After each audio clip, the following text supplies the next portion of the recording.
Hello, everybody, and welcome to another edition of Darf Talks. I'm your host once again, Mike Winnick, and thank you for coming to join us once more. This week, we're going to be sitting down with Addison, Addy, Iannuzzi. Is that actually how I say your name? So that was actually a really good one. So I say Iannuzzi. Iannuzzi. If you were in Italy, they'd say Iannuzzi, but you were basically on point with the last name there. All right. Really good. All right. Usually I ask people beforehand, realized I forgot to ask pronunciation, but Iannuzzi is what we'll go with. We'll go with whatever you say. So he's currently playing on Hooked Esports in ESEA Maine. They're a new squad, or rather, they're a squad that's been around, but this iteration is new for this season. It's a really exciting team for playing. We've got Addy, obviously, the star of the squad. We got Smoke, coach, leader, captain, in-server captain, player now, owner, many hats in the team. Cavern, another young fragger. Whitmer, the big name on the team right now, brought in the prodigy, the pro experienced, MDL experienced, many levels experienced Whitmer, and Zequate, who I am not as familiar with, to be entirely honest. Played last season with Smoke, and he was the only player other than Smoke to have stayed from the original roster. Okay. He ended up meshing well with us, and he Smoke wanted him on the team. So he's that experience, that old hat at the Hooked crowd. Yeah. So the big news with the team, of course, is that you guys just won the BYOC competition in Austin. So congratulations, dude. Thank you. Originally, I wasn't even gonna be playing. What happened was about a month and a half ago. Obviously we had Exceed, Caboose, and JMO there, but we were running under the Hooked name. Exceed hit me up on Steam and was like, yo, you trying to play at the BYOC DreamHack Austin LAN? And I was like, yo, I'm down, since we already had, me, Whitmer, and Smoke already had plans for our Airbnb and everything. So we were all going to be going. So we were basically like, I basically responded to Exceed, and I was like, I'm totally down. I can get Whitmer and Smoke and then me. And Exceed was going to get Grim, and we were going to roll with that roster. I don't think at the time I was unhooked, but I was scrimming with them. I hadn't signed yet. But so that happened. The next day, Exceed was basically like, yo, Grim apparently wants to play with someone else. So that would have meant that we would have lost the player. And me, Smoke, and Whitmer we all wanted to roll together. We didn't want to like not play with, one person would have to bail out. So we were literally like, yo, we're not going to play. That's fine. So Grim ended up not playing at all. And then they sort of reformulated. Whitmer and Smoke and Exceed ended up getting a few more players together. They wanted me to play again, but at this time it was like literally a week and a half prior. I already booked all my plane tickets, everything. I already planned out my checked baggage. I didn't want to bring my computer all the way from Massachusetts, where I live right now, to Austin. I didn't want to risk it breaking or anything on the plane. So I was just like, I won't play. That's fine. So they had gotten JMO, Caboose, were the other two that they had picked up. Basically, it was a few days prior to the event, and Whitmer was having some tooth problems. I think he had an abscess tooth, if I can remember, and he was in a lot of pain. They really didn't. It was so close to leaving for the event. He didn't want to get it pulled right away, I don't think, and go to the event. And they gave him some medication and stuff like that, and he thought he was going to be set for when he went. Saturday morning rolls along, so there ended up being like power outages at the event. So originally the BYOC was supposed to start on Friday, which it didn't. Actually, I think it may have for a couple teams, but for our team at that time that we were playing, they didn't play at all. So Saturday rolls around. It's the morning. I'm still at our crib. Smoke and Whitmer are over at the event, and I get a call from Sean basically saying that, yo, like, Whitmer is having major tooth problems. He's like nauseous. He's in a lot of pain. He's not gonna be able to play. It's just like, we need you to come play. So I went down to the venue as fast as I could. I got there in half an hour, 45 minutes. Obviously, I'm not playing on any of my peripherals, so I'm using all of Whitmer's stuff. and which is it was sort of similar to my setup, so it wasn't too big of a difference, but still wasn't my stuff. Didn't even get to throw my config in before the first game, so I had to manually throw in everything. So I ended up playing for the whole tournament. Saturday we played 2 games right away, and we just rolled through the teams. We all played really well together. There wasn't any problems or anything. Then so after the 2 games that we had won, there was about more delays. So they were having a lot of power outages at the event. I don't know what it was, but there were some internet problems. There were some power outages, and that basically gave us like a 4 to 5 hour delay. We didn't end up playing again till like 7:30, 8 o'clock, I think. So we ended up having another 2 games left when everything came back on. We were unsure of what was going to happen because the delay was going for so long, and I guess we had plans later in the night. So we were hoping that we could have knocked our games out right away and gone and done our stuff. So we didn't know what was going to happen in terms of us playing. We ended up getting word of when we were going to be playing. So we had 2 games. We played both of them. Quick hour, probably took like an hour, 15 minutes for both the games to get over. Shout out to the admins there. They really tried to get everything done as fast as they could and under the time constraints.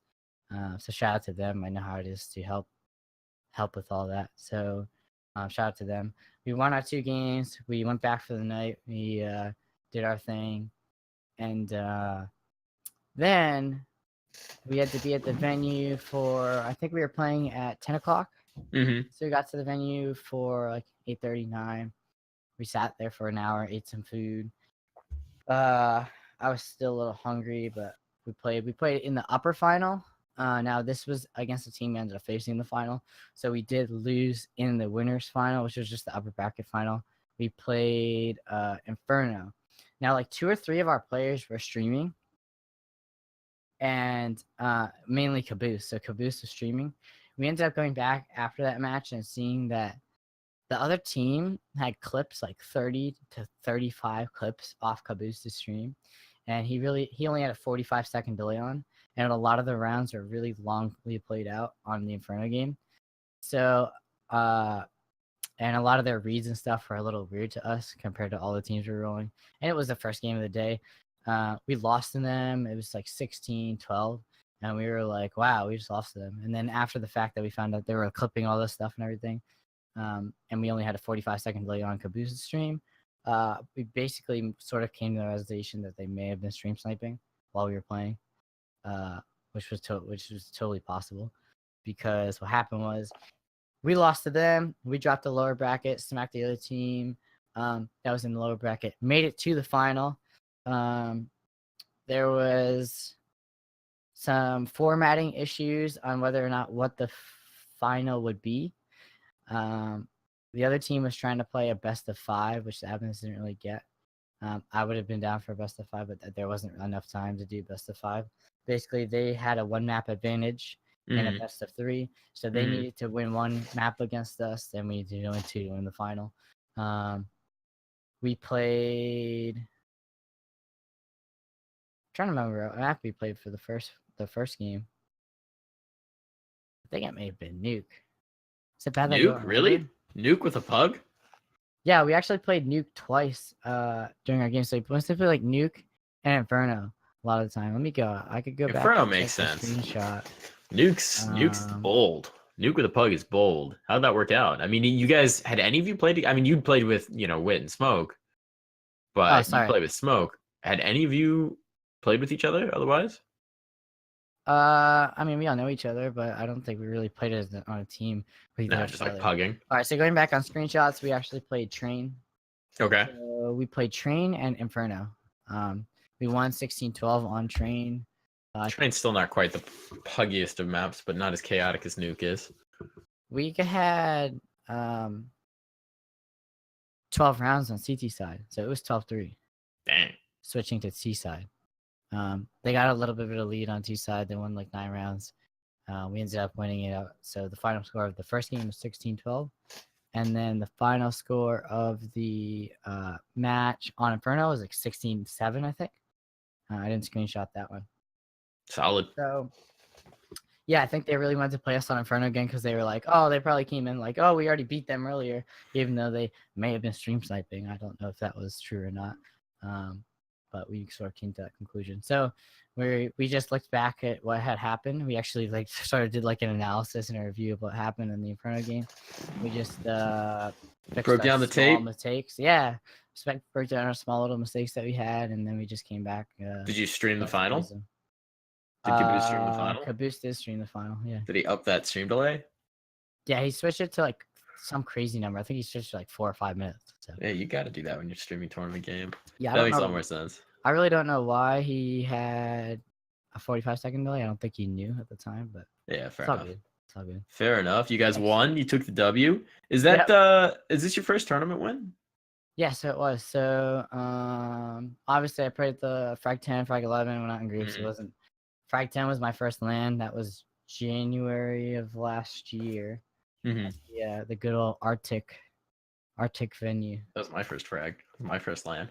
I started went with the puck team. Shout out to Thea, massive meeting out with them. We were going for fun. I was like, hey, it's our first LAN. Let's make a team because frag's cool. Let's go. Frag 11, I ended up making a team with. We actually sort of had 16. We really didn't practice. It was a puck team, but it was like J Car, Abada Green, MDN, me, and then who was our last? I'm trying to remember because I was casting for that one. I don't think I cast any of your games. I have it written down. Let's see. Mala. How could I forget about Mala? Oh yeah, Mala. Former phase Mala. Yeah, we ended up playing. That was Frag 11. That was fun. We were supposed to play at like 1 o'clock, I think. We didn't play till 9 o'clock on main stage first CLG Academy. That was a fun experience. But like my first LAN as well, Frag 10, we got the random group selection again of playing main stage. So like my first LAN, literally my first game on LAN was against United on the main stage at the cold venue. So that was fun. I remember we literally had to run down to the current Nurse Street venue to go pee and run back. Because I remember that. We couldn't use the bathroom. Or there was no bathroom there, sorry. Could you not go to the bar? Because I know for a while they were using the bar as a bathroom. Yeah, but I don't go to the bar to use the bathroom. I don't think that was like an option that we thought about at the time. We were just like, yo, we got to go to the bathroom. Oh, looks like, yeah, I'll run down to the other venue. So me and Thea ran down to the other venue. Quick pee, came back, and I think I had like maybe 1 or 2 minutes to get my settings up and everything, and then we ran the server. So that was fun. Frag 11 was pretty fun. Played CLG Academy and Cyberstorm. We didn't practice beforehand. It was just more. It was another. But okay. For fun. But what was it like winning this one? It is a completely different experience from like picking up a puck and just going. It's like you took the W. Yeah, we got the dude. It felt great. The 2 LANs before this, it was Boston LAN, so that was local. Okay. The team I went with there, we got last LAN was 2nd place and we got 3rd place. So it sort of went in order now. So I had gotten 3rd, 2nd, and now 1st. Climbing the ranks. And it definitely felt really good to win that event, especially like coming in last minute, having to play on Whitmer's peripherals basically, and sort of just play it with not my setup. And I played pretty well to everybody else. Everybody played really well with each other, and it felt really good to get a dub at that event. Lose my LAN win virginity. So it was really good to win that event. Definitely something I'm always going to remember. Hopefully it's the first of many more. I wasn't nervous at all the whole time. It was totally fine. Like I'm good with it's almost like bigger LAN settings like that. Yeah, is it almost like, I mean, especially since you came in, no one really was expecting you to play, you just sort of came in last minute. Is it almost like since that's the circumstance, there's not as much of an expectation, there's not as much nervousness or like time to psych yourself up? Probably that, and like I know who my teammates were, so like I knew they were all very skilled individuals, so I really didn't see us like losing that much. I didn't like, so felt good about it from the get-go. Exactly. So, and like even the last 2 LANs, I went with like a team that we're all confident in. So, there's not really play factor in it. Actually, you can actually see, I can grab it. Oh, trophy! I was gonna ask you about the trophy. DreamHack made. I heard that. So DreamHack Denver which Hooked won, but I wasn't on the team then. Hooked did win DreamHack Denver last year, if I could remember, with their old squad. They ended up getting trophies, but apparently this is like the first really like year that they're giving trophies to the BYOC final winners. Nice. So it's pretty That's cool. Awesome. We So won you're spot building a little legacy here with Hooked. Yeah. So like not even a month BYOC in, and champs. we get a dub. So There you we were go. all very, very excited for that. I kind of want to get back into a little bit more of like the established team that you have with Hook now, not the BYOC roster. Yeah. The BYOC roster was awesome, but like you guys won. That's amazing. But this team that you've got, I mean, it's a really interesting composition because you've got Smoke, who was coaching last season, right? Comes back in as a player, rededicates himself to the CS grind. He's someone who I think had you met him before Chicago? No. All I knew of, I knew Ryan.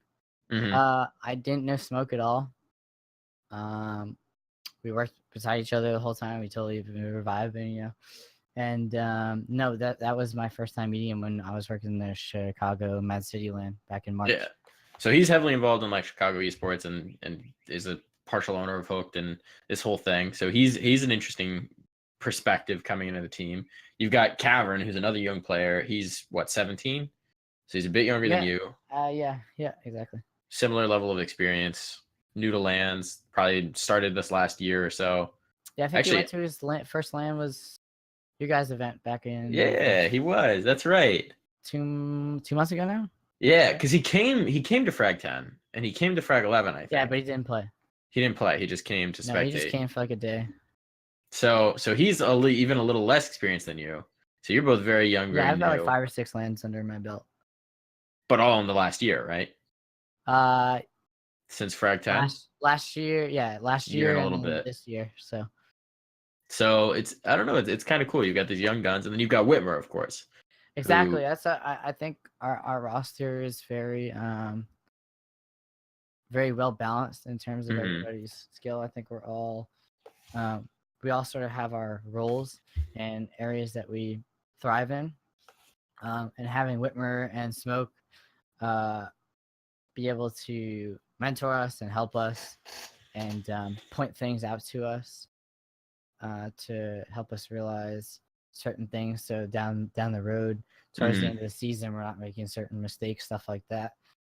It's really useful to us as players and even overall in life too.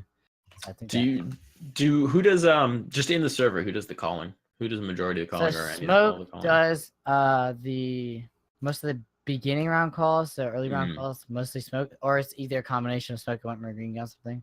Or sometimes Wooly, like I might call something, or Cavern might call something. But most of the time it's always Smoke. Whitmer is mostly like the mid round caller, since Smoke and Whitmer are both really experienced, but Whitmer is just better at I think calling mid round, and he's really good at that. So he's basically the one doing mid round calls, and we're just following after. So it's really nice to have that experience into calling from them and being able to listen to them from their experience. What's it like playing with a player like Whitmer, who's he's competed on some pretty big stages at a pretty high level, and he played at E-League with Complexity, dude. Yeah. You've known him for a while, right? You've known him for I guess a year now. I've been friends with Whitmer since Frag 10, so I met him there. I only became friends with him because that's when I was like volunteer adminning when I was there, and I was sort of helping him out. And ever since then, I've been friends with him. But getting to play on a team with him was, I totally never saw it coming. And like to have him join was really like surreal. And it was really cool. And I thought that was going to be huge for our team, not just for like his experience, but like when someone like that joins your team, I think the overall confidence and like skill level of the team just instantly goes up. Like morale, everything just instantly goes up. Like the other night, Whitmer wasn't able to play in one of our matches because I guess his internet, someone like hit the transformer or something near his house. And he didn't have his peripherals from the event. American Airlines lost his luggage again. And then his power was off, so we had to play a match with Peachy. Shout out to Peachy for subbing in for our match the other night. But definitely wasn't the same as having Whitmer there. And then like we had our match last night, which we won, and a totally different vibe, back to our normal vibe. So I think just having his presence there alone makes everyone just feed off it and play better. Do you think that the space he affords you as being a player who is respected and feared in a server, do you think that also helps you elevate your own game? Repeat that question? Sorry. So like the space that having a player like Whitmer on your team, right? Other teams have to respect that. Other teams see that name and they respect it. Do you think that helps you elevate your own game? I think so. But I think it also could, I think it could be a double-edged sword. I think it could be like, yo, we're playing Whitmer and then we got to try like really, really hard. We got to do stuff like that. But as well as like, yo, we're playing Whitmer. This guy's really good and their team is probably really good too. We sort of got to like respect them. So it's sort of like whenever you're going to be playing against any team, you got to be given 100% because I guarantee you they're giving 110%. Because they want to get that. They want to be the ones that, oh yeah, we beat Whitmer in this season at that date, so as opposed to a different team, Maine is sort of iffy now in terms of the season. So there's a lot of probably say bad teams in the division right now. So I think when a team goes up against us, I think they're definitely really trying to hurt that. Okay. One thing I also want to talk about, Hooked as an organization, the people behind Hooked, the way Hooked works, it's a lot more substantial of an organization than you get with a lot of teams at this level. With main teams, organizations tend to come and go pretty quickly. Hook's been around for a few seasons. We know the guys behind it. They're great. I would bet good money that Spooky's in the chat right now. Shout out to Spooky. Probably, yeah. I guarantee Ryan's in there somewhere. He has some type a little earlier, so. Yeah, so shout out to those guys. He's just come on to Nerd Street as well, so shout out to that. Good stuff. But it's a much more substantial and structured org than you really get at this level of play. Do you think that having that sort of backing, having that sort of structure helps the team as well? Totally. I think just in terms of representing, like you said, such of a big org per se, makes us set ourselves to a higher standard probably than you are on a team or an org with that. But like definitely the fact of getting certain things from stream setups and help with all that and social media and even getting like jerseys, like the jersey I have on right now. It's a good jersey, by the way. Yeah, it's very solid quality. Jersey. Shout out to Arm Essentium and Hooked Esports. Super excited because they're sending me one. Yeah, that might be why we had such a good shout out for Spooky. So shout out again to Spooky. He's sending me a jersey. Pretty excited about that. I'll be repping the squad. Might be casting you guys again if I get a jersey. Kind of have to. But yeah, talking about that support, the support of the structure. Yeah, no, definitely. Even like, especially knowing Ryan, having Ryan there, and all the other people on the Pop OG and all them. I think it's definitely helps us out in terms of their brand and our brand as well, in terms of like marketing ourselves and getting our name out there as a team. Especially like you have Hooked and Whitmer joins the team, and now you have Dust2 US making an article about Whitmer joining this main team. That wouldn't happen, I don't think, if we had Hooked as an org, even like Dust2 making an article about us winning the LAN at Austin as well, since we ran under the Hooked name and had the players that we had, that ends up happening as well. But definitely, I think it's a huge benefit. Okay. Talking a little bit about your like personal goals. I was, when I was doing a little bit of prep for this article, I happened across your Twitter again. I follow you on Twitter, of course, but I looked at your pinned tweet and it was goals for the year. It was, and one of those was going either pro in CS or finding a job in esports. Correct. And so signing with a team like Hooked, that's actually a team and has some support behind it. Like that's obviously a big step. How are you feeling about those goals and that objective and that sort of trajectory that you're on? I feel very positive. Mm-hmm. Basically, if you guys don't know, I know about me. I had played baseball 14 years of my life. As you can see behind me, I literally have posters of Red Sox players back from 2007 when they won the World Series. So like before gaming happened, I was an athlete. Um, I was always involved in team sports, specifically baseball. So that was a huge part of my life. And I had a scouting report with Under Armour and everything. Just things didn't work out in terms of like if I was how I was physically my senior year of high school, I probably maybe would have still been playing baseball. But always on the side, I was gaming, and I always had a huge interest in esports and stuff like that. And that's why I think I was 17 when I went to my first LAN, and my mom drove me up and dropped me off and hung out with my cousins who lived in Pennsylvania. So I think from even like a young age, I was always playing video games, but I was always playing sports as well. Mm-hmm. And more and more as the end of my 14 years of baseball came to like an end during like almost like my senior year of high school, mainly because I started got burnt out in baseball, and like my passion for the game started got burnt out.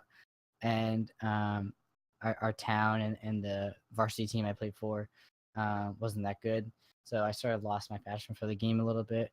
And the fact of me being 5'6" and like 120 pounds soaking wet my senior year of high school sort of made me not really want to play anymore, and sort of wanted to pursue esports, which was my big passion at the time, and CS:GO and all that fully. So basically, I stopped playing baseball my senior year of high school. Mm-hmm.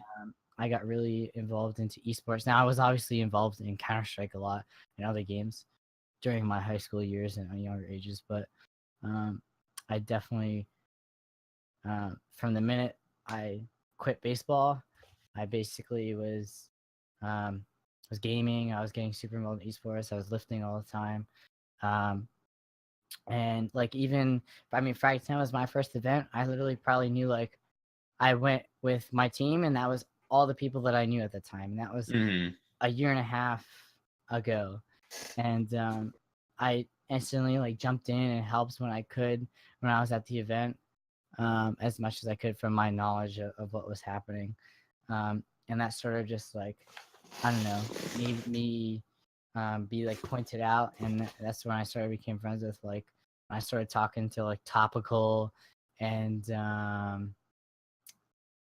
our other casters that we have, and Rob. I remember I became sort of friends with Rob at the first Frag event.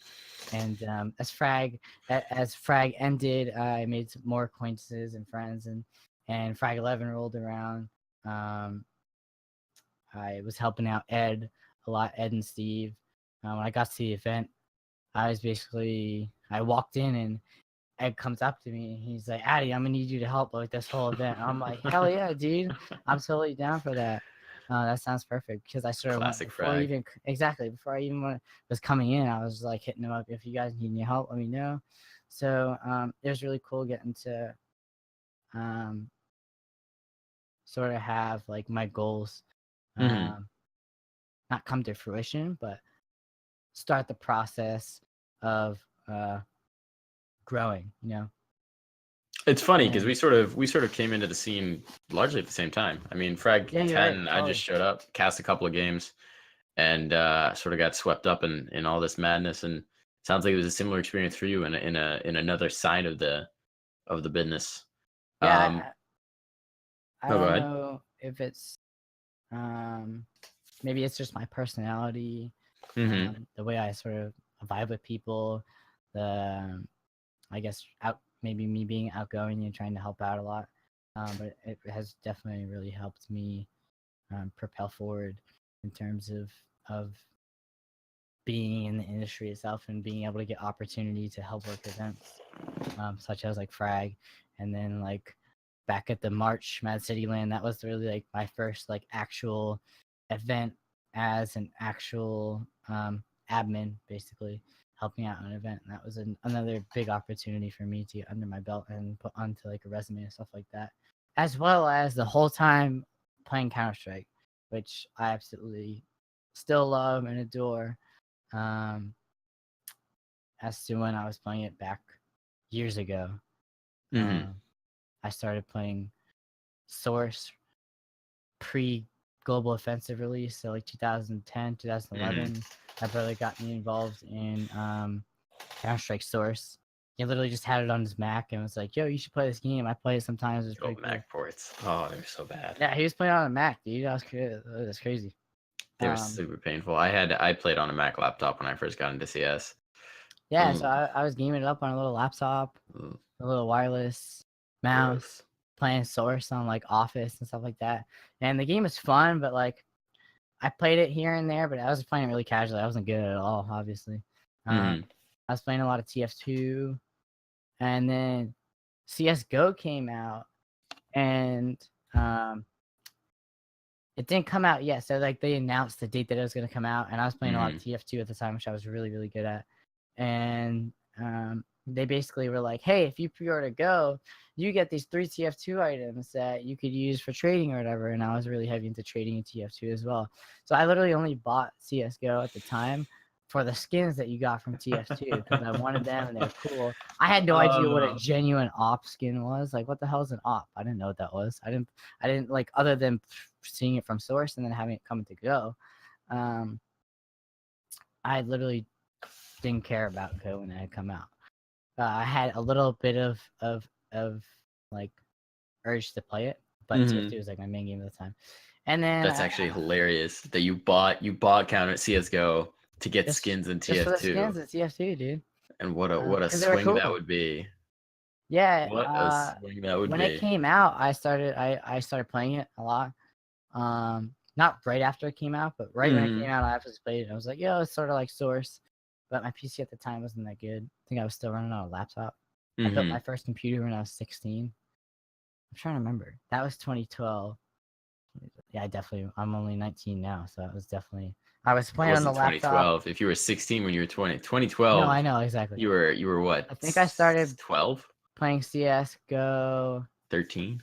On my built PC, which was actually good, when I was 16. So up until that point, I was playing all the time on a laptop, like 90, 120 FPS. And even then, it was like matchmaking, stuff like that.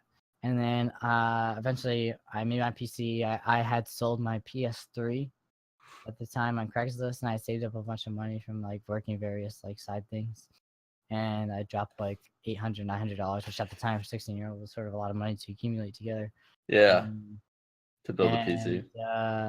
Once that happened, I started just playing Go a lot. That was sort of like my goal. I just wanted to play that a lot. Now, I didn't have a job at the time, like a stable job. So like paying for ESE and stuff like that were definitely a no-go. My parents weren't going to do it. So like a lot of the time that I spent playing Counter-Strike at that time was like matchmaking. And if anyone remembers Ultpug was the client that was basically a competitor to ESEA and CEVO, and it was free. So CEVO actually ended up buying all the rights and all like the coding and networking of Ultpug, and then that like the whole efficacy stat from Ultpug was bought out by CEVO, and now CEVO used efficacy, ESEA used RWS. But basically, I just tried to play as much CS as I could. I was playing a lot of matchmaking. I was playing a lot of Ultpug, which is basically just pugging on 128 servers because 164 servers are trash. I had gotten global in matchmaking, which is like having the rank system at that time of the game. Because I didn't have ESC and stuff like that, having that rank system definitely was super motivating for me, because you just want to grind through the ranks and get to the top, you know.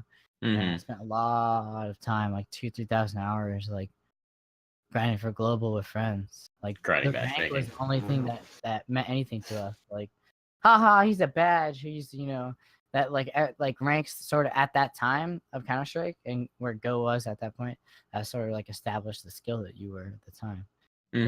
I mean, back then there weren't that many cheaters. ESEA wasn't huge back then. Sort of when CSGO released, it really wasn't that big yet. I think having NIP go on that super long like 870 streak and having like Fnatic and stuff like that, and not even Fnatic. You had who was the team that eventually? Who was the French team? Very Games. Very You Games. had NIP and Very Games. Dude, I was watching every CS event that like was ever streamed. My eyes were glued to it every single game that I watched. So I was watching a lot of NIP. I was watching a lot of Very Games, Fnatic. That definitely motivated me to get better at the game, to see these players be able to play professionally and stuff like that. I don't think at the time it was really my goal. I just really wanted to get good. But like I was doing stuff in life. I had school, and my outlet was sort of playing Counter-Strike because I didn't have to play baseball anymore. Actually, that's not true. I stopped playing baseball my senior year, so I was still playing a lot of Counter-Strike while I was playing baseball while I was doing school. Which, by the way, I was homeschooled my whole life. So, how are you playing baseball if you were homeschooled? How did that work?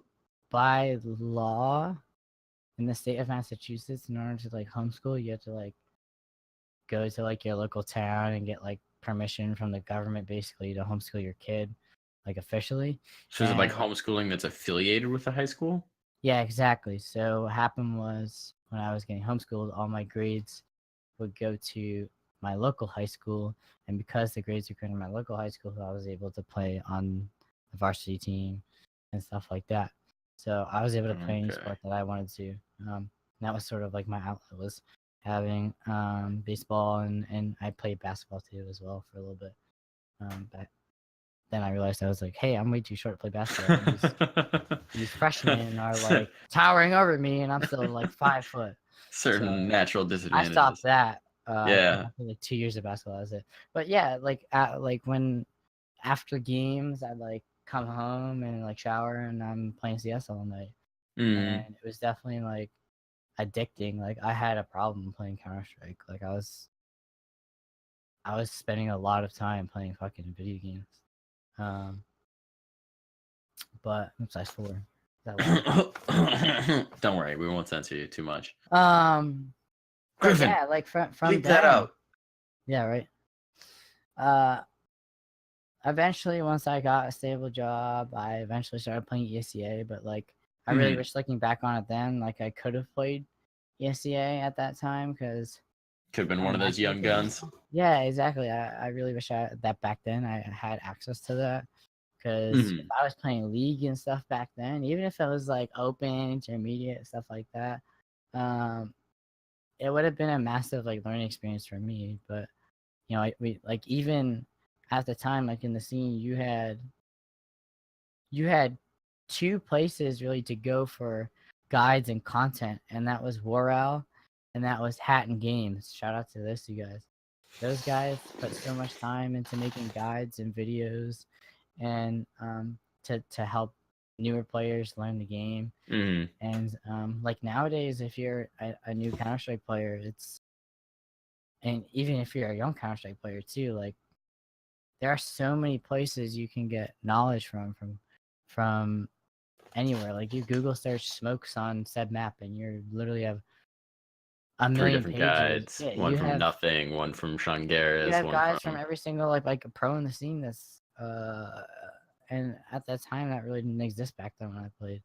So a lot of I spent a lot of time playing the game and a lot of time learning from myself off matchmaking at CEVO. I played a league of CEVO season. I don't know. I think it was like 11 or 12. I played. I just want to take a quick aside to point out how hilarious it is that you, as a 19 guy, are saying back in my day. I know, right? Like time in CS moves so quickly. It is so funny how like a year of time. Like you've been landing for a year. It feels like an age ago. You know that it totally feels like a long sitting right now is like it feels like a long time ago, Yeah, but like it feels. It's when like you looking sit back on my and look at career. it was a year ago. Like that wasn't a long period of time at all. No, not at all. It's For me to be insane. I here feel right the now. same way as well from the casting side of things, where it's like, yeah, that I've only been doing this for a little while, but it just feels like this has I've been been such a here piece of forever. me. Yeah, I mean, I it's think kind of as fascinating. yeah, totally. Like, I mean, I'm totally blessed and thankful to be where I am right now. I think I'd make it this far, but I definitely have more aspirations to make it even further. And with the team that we have this season and getting a lot of experience under my belt over the last year and a half, almost 2 years, playing at events and helping run events, work events, stuff like that. I think it's definitely huge for my future. But back to what I was saying earlier, obviously the CS scene is really watered down. Like there's plenty of young kids. Like you take Sam, you take Obo, you take them. They're all like Snakes, all of them, super young. But I guarantee you, 14? they had a lot of they probably had a lot of experience, and like they probably helped them to have all the stuff that all the videos and all the tournaments that we have now, that you can just watch demos for. Like I guarantee you they did all of that. Obviously it's all raw individual talent, but they No, learned from I someone. definitely agree with that point where it's like the fill in of sort of the amateur semi-pro scene that we've seen, the ecosystem expanding from it just being like the top 10 teams can make a living to now it's like the top 30 teams make a living and the top 50 teams have a shot at making a living, and it's sort of growing out, and you have resources and tournaments and structures. Instead of it's like Fragadelphia. Fragadelphia was a BYOC that some people threw together in Philadelphia, and now they're about to have what's supposed to be a 40K tournament. I Exactly. mean, it's just that kind of growth. There's so much growth within the scene the last 2-3 years, and there's so much more opportunity. Like I was thinking about it a few months ago, actually. Like all these qualifiers that get announced for massive events, these are all open qualifiers, dude. Open qualifiers. Dude. Anyone can go into this. Anyone good enough to beat advanced Mountain Dew League pro teams have a chance.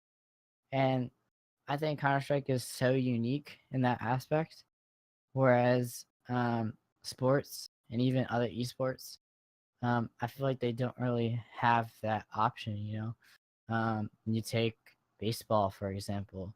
If you go to college and play baseball in college, you got to play baseball for 3 years in that college before you're able to be even drafted into the MLB. And when you get drafted into the MLB, you don't go straight to the MLB. You go to the minor leagues. And after the minor leagues, then you go up to the MLB. Unless you're some prodigy star, but even then you don't go straight to the minor leagues. Whereas, like in Counter-Strike, you can make your name known from winning a qualifier and making it to a big event, and then taking that and growing from it. And with all the simple click and type of registering your team and going in. So I think it's really just up to the scene and the players and everything like that to really just benefit from the opportunity that they have. And I think that's one of the really unique things about Counter-Strike. So that's a great point. Well said. I've got a couple of questions I need to ask you because we're starting to draw close toward the end of our time. First one, and this is specifically requested by Topical, by Dallas. Okay. Where did you learn your shoulder massage technique? Very That's a important good for anyone who hasn't been to an event with Addy. Addy is for prime LAN shoulder massages. It's a secret technique. Not gonna lie.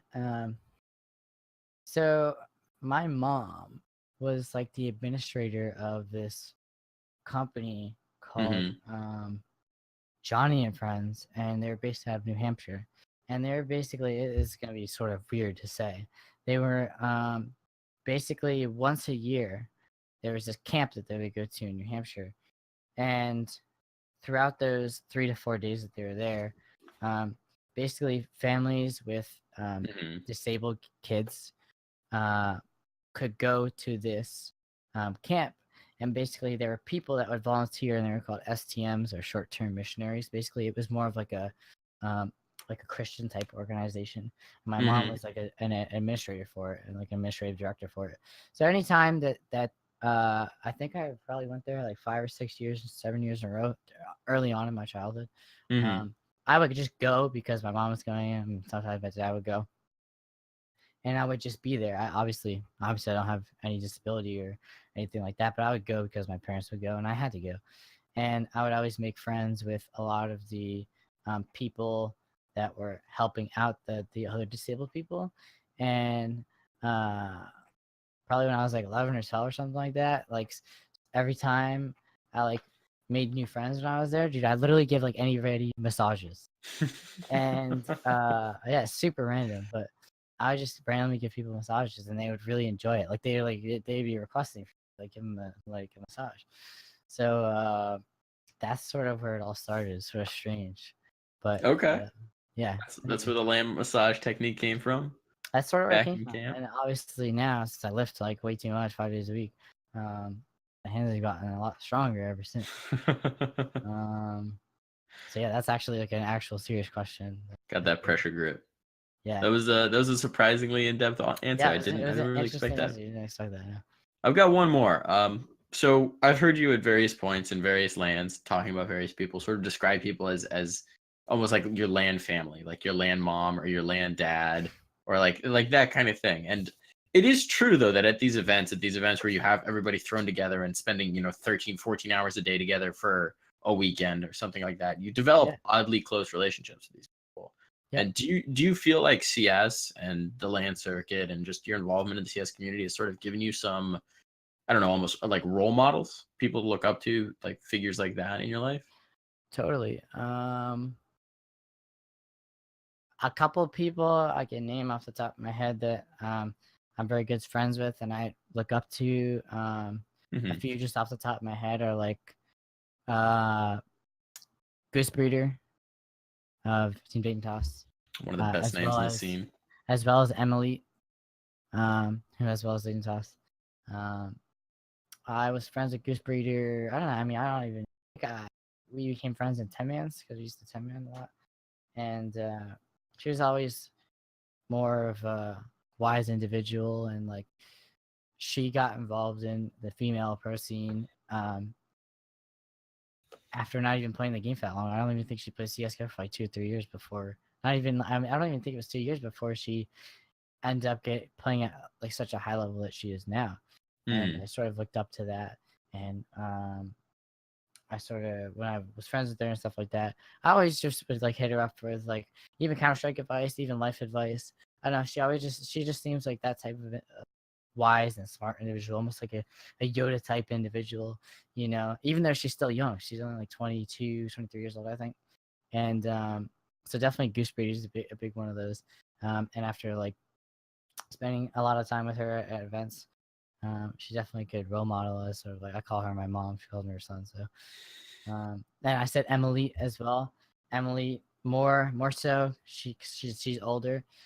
She's been in the scene a long time with XP3 and the whole back when Iannuzzi was Selfless and Team Karma. I think I looked up to her in that way because she was leading that team back years ago for female CS. I always thought that was like really admirable, and I could get a lot of information and stuff like that, and just general like life advice from her, as well as Counter-Strike's advice and everything else. Like I think the last 2 or 3 teams that I've been on, like we normally would set up scrims with each other. So it was always cool to play against them a lot and know them personally and stuff like that, and look up to them as well. I think another person in the scene that I look up to as well from events is Claudia Rodriguez. She's one of the ESL and DreamHack admins, and I looked up to her a lot as well as another female. I'm saying a lot of females here, but you got a lot of moms. All I'm Yeah. saying is, well, you know, they just there was an interesting interview with someone who had a child with 3 parents. They twisted 3 strands of DNA to create one child. So you got 3 moms. seriously, that's crazy. I don't know if science is that far yet, but we're getting there. Yeah, I looked up to her a lot as well in the esports scene, not Counter-Strike at all because she doesn't play. But I always thought like I would go to her sometimes for advice about different ways I could help out in events and stuff like that. And her being she's in the Latin America scene of Counter-Strike for events and stuff like that. So I think I always looked up to her as a role model as well. And shout out to her. Definitely one of my homies. We hung out this previous weekend in Austin. And probably one male I could point out is definitely Whitmer. That's a big one to point out. Now, obviously, he's my teammate, but he was definitely one of my big fans that I watched. Sorry, I was one of his big fans. Even like getting his signature at Frag 10. Like I remember I came there with a mouse pad and got everyone's signature there because at the time to me that was sort of a cool big deal. Yeah. And then like at that event, I helped him a lot with they were having a lot of sound problems, which I ended up helping him fix. And I remember I gave him my USB sound card, and he gave me his phone number when we were there. And it was just like he didn't know me, that he didn't know who I was. It was like a hero helping him out and almost. stuff like that. And he just gave me his phone number, and I was like, he gave me his phone number. I thought that was like one of the coolest things.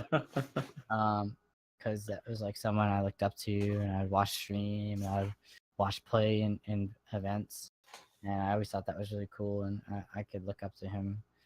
I still do. But it's sort of cool to have like your role models and people you look up to as your really good friends, stuff like that. Those 3 I could probably definitely point out. I could obviously name some more, but I don't really figure out that list. Yeah, we're starting to run out of time. It's okay, here, we can actually. extend a little bit more here. It's okay. Just a little bit. Yeah. Drag it on. So sort of getting into that. Tonight you've got a match. Hook's got a match. You're going to be playing against, I just looked it up. It's Scrub Garden. Yeah. Which, not the most confident of names, I'd say. How you feeling? How you feeling for the match? Feeling good. We're playing Mirage, so. I think that was the one match I cast of your team was on Mirage. Yeah, so. It was you and Cavern frag hunting, going nuts. Yeah, I know. Totally confident coming into this game. We've basically gotten it down to almost a science for matches. So like match day comes around, and we don't do any scrims on the same day as the match for right now. That obviously will probably change in the future, but we don't scrim on match day just for the fact of like running a scrim, and then maybe there's some problems, and then you go into the game and they might carry over, stuff like that. We've basically been we'd aim train. So basically our whole team would get in a server and aim redline, and we'd literally DM against each other for an hour before the match. And obviously we sort of have things set from practice before, but we sort of just work off each other, and we can sort of do that because our team is individually insane, and together as a team are even better. So coming into the game, I totally think we're very confident, especially playing on Mirage. And our last 2 Mirage games were pretty big stomps. And even going back and watching the demos individually and sort of as a team, we played very well. I think that's the one. Obviously, we're gonna be good at a lot of maps eventually, as time progresses as a team. But Mirage is something you have down now. Mirage is definitely a super standout, like a no-brainer to us. Okay. We're all just like robots. I don't know. So heads up, any team playing them this season, if you can avoid Mirage, avoid Mirage. Um, giving the info away. So looking towards the horizon. First of all, I'm just gonna make you do it. Give me a round prediction for the game tonight. Give me right now, off the top of your head, round prediction. Call it 16-5. 16-5. Confident. I like it. I like it a lot. All right, 16-5. You heard it here first, folks. That's what's gonna happen. But also just on the horizon for you, for Addy, as a player, as a person, what are you like most looking forward to on the horizon? Obviously this season, we all are our team together. We all have big aspirations for this season. We're definitely looking to win main. That's our goal as a team right now. But obviously, we're taking game by game. But that's our main goal. We totally have the skill for it. Even when Whitmer wasn't on our team, obviously, I mean, people like to say, and I'll say too, like scrims don't mean anything. But even when we were scrimming without Whitmer, and we had Glazer in as our op, we hadn't lost to any advanced team that we scrimmed. So we either beat them or we tie them. And that's just like we were all individually very good, and our team together coming together was very good as well. And I think that having Whitmer join us, anyways, it puts us even 3, 4, 5 steps further. It's an added spark. Yeah, exactly. So sort of having that, and I mean, obviously we're still in main. We just gotta focus on winning out, not look too far ahead, not be like, oh, these guys are terrible, we're just gonna go into the game. We try not to look at it from that standpoint, because that's when if you let your guard down, things can happen. All right, well, we're gonna wrap up here on. You sure you only go a few minutes over? I don't know. You got something else you want to throw in? No, I can go. I mean, you want to give a shout out? You want to give a last point? Yeah, but totally as a team, we're definitely looking forward to the next season. But I really hope our team can do well and learn a lot more as more practice comes in. I don't think we were trying to get this match. The default time was Sunday night. We were gonna have a scrim set up for tonight and the next day, but when we had come back, Smoke ended up getting his flight delayed till the next day of Tuesday. Like we were gonna scrim on Monday night, I think, and then Sean Whitmer's power went out and he didn't have his peripherals, so it sort of pushed our practice schedule back a little bit. So we're playing this match tonight, but we tried to get played on another day, but the other team just wasn't responsive. So there's that. But yeah, I'm so looking forward to the next season and this season as well. The season's going to be really, really fun. You guys making advance this season? Totally. No doubt. It's not a move up to MDL, but you can make it. No, yeah. So top 8 main make advance. I'm correct. Okay. Feeling it. And then the winner, they haven't officially announced anything, but winner of main, there's an open spot in for the whole relegation tournament now. I don't know. I don't know if you're super aware of how the whole move up to MDL works, but it's basically like bottom 8 of MDL get put into the relegation tournament, and then I think it's top 8 of advanced going to relegation. Top 7, I think that's what it is. Top 7 of main. Actually, yeah, either one. It's 8 or 7. I know it's 16 teams. There's one spot left open for a direct invite into the relegation tourney. So the common knowledge mostly is, because they've never announced anything about main, the main winners is that they'll get put into a relegation tournament, and you have to win 2 best of 3s in order to make it to MDL. That'd be pretty wild. So we're pretty confident about that, but obviously we're just looking forward to finishing out the season of main, making playoffs, doing well in playoffs, and just winning out, making as far as we can, and we're all in here for the long run. And we definitely have all the resources, we have all the experience on our team, and we have everything that it has. It's on us to make the next step and grab that brass knuckle, All right. Well, best of luck to you and to the Hooked squad. Thanks again for joining us. Good luck in the match tonight. 16-5. I feel like you got it in the bag. We'll see. You owe me now, though. You owe me a 16-5. Okay. guaranteed What if it. it's So under that? You I'm gonna be feeling mad? that. What was that? So what if the score is under that? You gonna be? Well, I mean that's even better. But we'll see. See, We'll see I what see. ends up Magic happening. Comment just dropped a question in there. What's my Chopping a chest question. regimen? What is your chest all right. What's your I chest can regimen? answer. Is it a secret? Is it a trade secret? No, Because you here's work what. as a trainer, don't you? No, I don't. I work as a sales manager, so I get to do all Okay. the sales tours, signing people up, changing people's billing, calling people, telling they're overdue, stuff like that. Your boy needs to get more. Okay, I got you. I work alongside trainers, so like the last year and a half, I sort of get to see firsthand what it's like to be a personal trainer and all the knowledge. Sort of trying to be a sponge and soak everything up, but basically the way everybody's body is different. Everybody has a different metabolism. Everybody has just different genetics. The way my body works, and I found best for getting personal records and just getting overall certain strength areas up. For me was I basically do 2 weeks lighter and I do 1 week heavy. So like the 1 week I would set to go I call it my PR week. So that's like once a month in that week.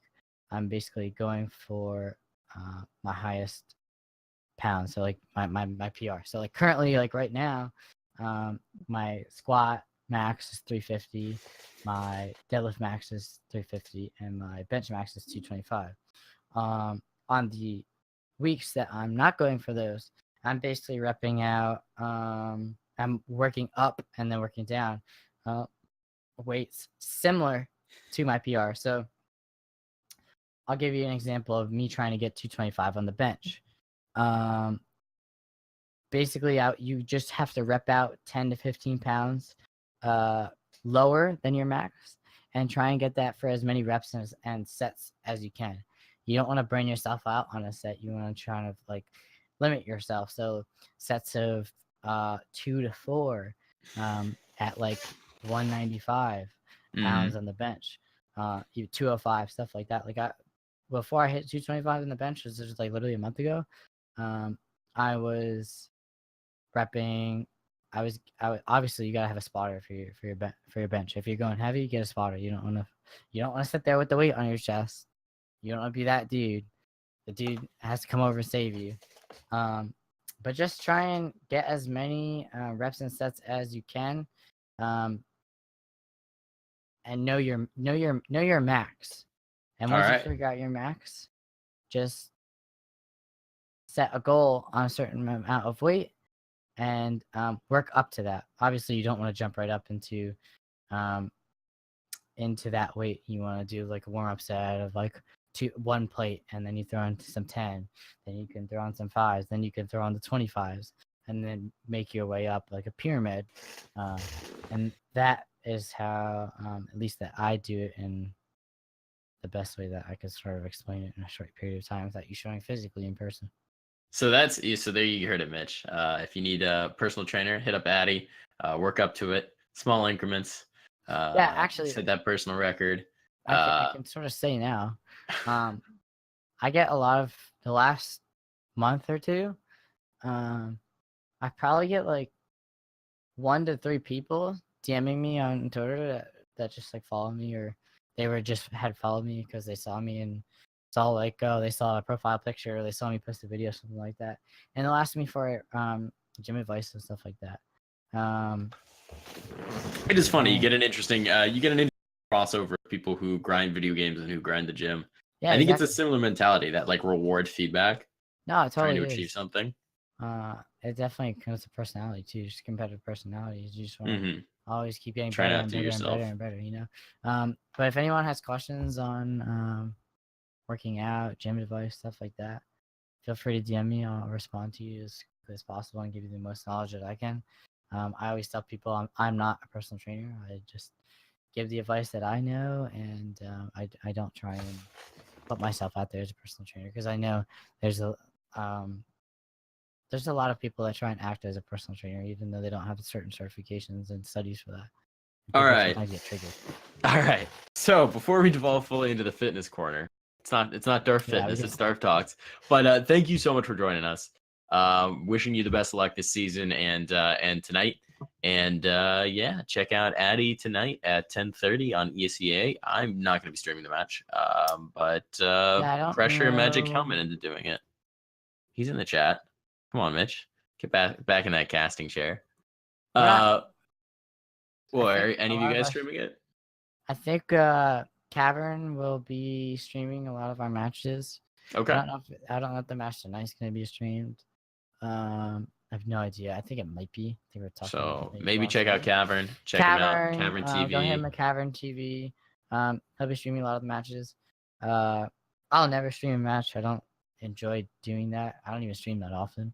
It was pretty interesting that I don't stream at all. So soon I'm gonna be streaming. I totally have the setup to stream. It's just getting the motivation to actually stream. It's just sort of. If your heart's not in it, it's pretty hard to do. Exactly. But you'll be able to check out the match somewhere. But that's gonna be it from us tonight, ladies and gentlemen. Thank you so much for joining me again. I am Darf Mike. I was joined tonight by Addy.